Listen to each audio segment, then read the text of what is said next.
Mercredi 3 décembre, c'est le premier mercredi de décembre, Noël. On va peut-être aller acheter des sapins. En tout cas, c'est Sud Radio et vous avec la mère Noël, Sandrine Debruyne, directrice de la rédaction de la Maison Créative. Bonjour Sandrine.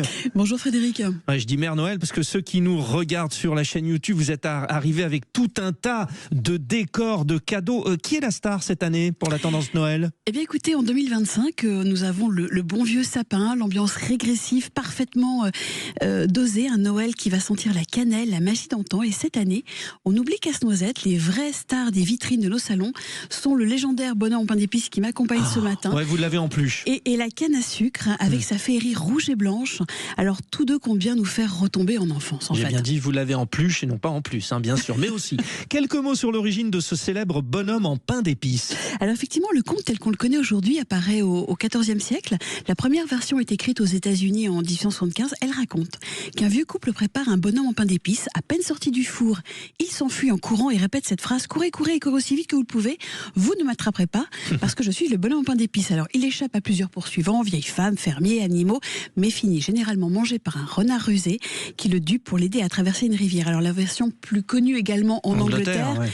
Évidemment celle qu'on raconte d'Élisabeth Ier, qui faisait servir à ses hôtes importants des petits personnages en pain d'épices fabriqués à leur image, et cette tradition qui contribue à populariser aujourd'hui la figurine en forme de petit bonhomme. Toujours se méfier des renards, hein. Pourquoi cette figurine fascine-t-elle à ce point cette année ? Alors sans doute parce qu'elle représente un mélange de magie culinaire, un personnage qui prend vie tout simplement, une tendance forte en déco, qui va être mange ton décor, la moralité aussi peut-être du conte malheureusement, trop de confiance peut conduire à la chute, mais c'est avant tout une esthétique chaleureuse, vraiment gourmande, liée aux fêtes de l'hiver. Alors il se retrouve évidemment en peluche, vous l'avez à côté de moi, très animé, il peut s'y bouger, sur des serviettes en papier, bien évidemment en suspension à accrocher dans le sapin, en version métal, en papier, en laine feutrée.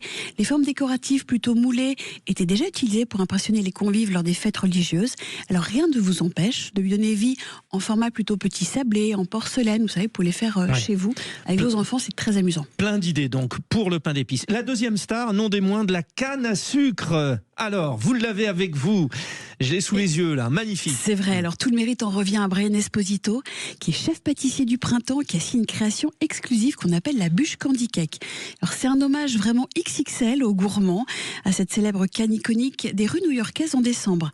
Alors la recette, très rapidement, de cette bûche, elle est joyeuse et réconfortante. Vous avez un biscuit moelleux, aux épices d'éclats de cookies, un clin d'œil aux boulangeries de Brooklyn, une mousse cheesecake au citron vert, classique new-yorkais, marmelade de cranberry, star des tables festives américaines. Je vais pas vous mentir, hein, c'est une série limitée, il en reste 100 exemplaires. Ah ouais. En commande depuis hier. Alors il faudra compter pour 8 personnes environ 75 €. Je vous posterai sur les réseaux sociaux le petit lien évidemment pour la commander. D'accord. Pour la petite histoire, hein, cette canne à sucre est blanche, était quand même toute blanche à l'origine. Et puis c'était un petit bâton tout simple. On le distribuait aux enfants pour les calmer pendant la messe. Évidemment, les confiseurs ont ajouté cette fameuse rayure rouge qui est devenue un petit peu une star mondiale. Aujourd'hui, c'est l'emblème gourmand de Noël. Un mélange, j'ai envie de vous dire, de tradition, d'esthétique et un petit coup de marketing peut-être. Alors, pour ceux qui veulent jouer cette carte de tendance, c'est hyper facile et vraiment, vous le trouverez dans toutes les boutiques. Vous en avez en version très légère, comme ça, accrochée dans vos sapins. Vous les avez en suspension. On les trouvera chez Monoprix, chez Jiffy, chez Sostrene-Grene, chez Westwing, en version aussi boule de Noël. Bref, c'est un petit duo magique qui fait du bien pour les fêtes. Bonheur, bonheur, Sandrine Debruyne, merci de nous avoir apporté tout ça. Sud Radio et vous, 6h29, des nouvelles du temps.